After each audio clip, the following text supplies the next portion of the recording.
Donc ici, on a un muscle, les tendons à chaque extrémité et les fibres. Donc ils sont tous dans la même direction. Et lorsqu'on a une blessure ou une chirurgie, ou si on lève un objet un peu trop lourd, ou si on fait des mouvements répétitifs, il se peut qu'il y ait une petite déchirure, donc une micro-déchirure. Donc ici, je vais dessiner une ligne avec un petit bout de brisé.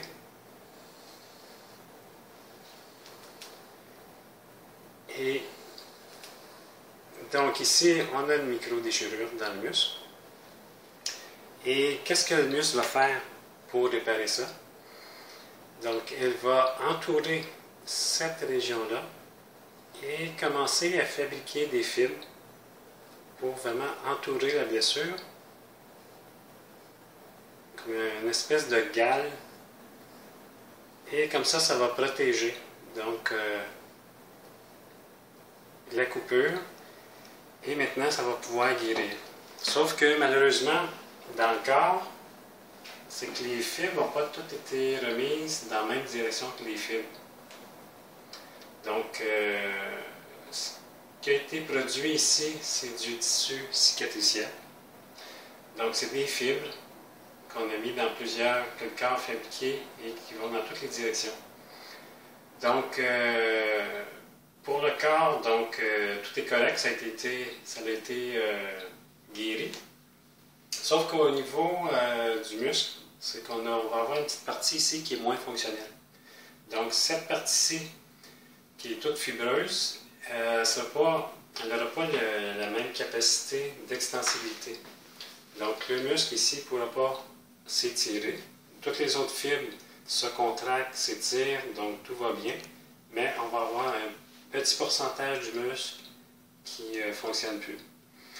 Donc, même si la personne fait des exercices d'étirement, ça ne sera pas suffisant. C'est-à-dire que c'est les autres fibres qui sont saines qui vont s'étirer. Tandis qu'ici, la personne va tout le temps sentir un petit nœud, une petite boule de tissu cicatriciel.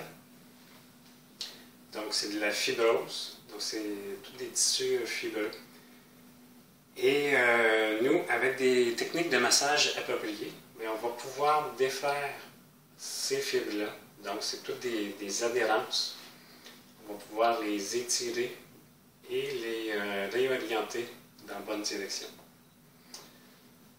En plus, c'est que dans le corps, on sait qu'il y a souvent plusieurs couches de muscles, plusieurs épaisseurs de muscles. Donc, si par exemple, on a une autre épaisseur de muscle, on va en dessiner un ici, un autre qui passe par-dessus. Donc, par-dessus notre tissu cicatriciel ici.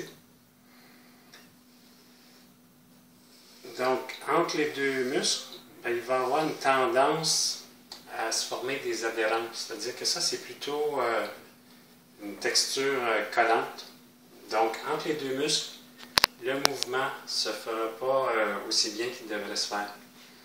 Donc, déjà, lorsqu'il y a un muscle qui va se contracter, par exemple celui qui est en dessous, le premier que j'ai dessiné tantôt, lorsqu'il va se contracter, ça va avoir tendance à amener avec lui dans le mouvement des fibres du muscle qui devraient, lui, fonctionner indépendamment, puisqu'il n'est pas dans la même direction, ces fibres ne sont pas dans la même direction.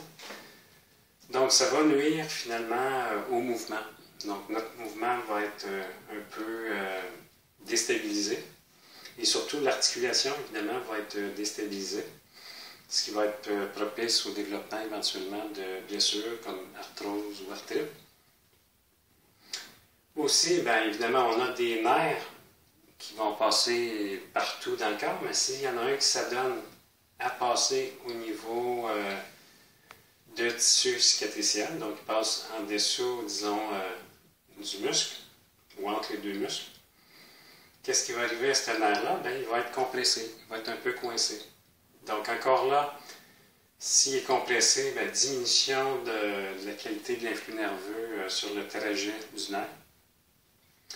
Et encore là, par des techniques de massage appropriées, bien, on va pouvoir libérer le nerf, on va pouvoir le décoller toutes les adhérences. Donc les fibres, finalement, qui n'ont pas d'affaires là, on va pouvoir les étirer, les réorienter pour ramener du mouvement entre les différentes couches de tissu.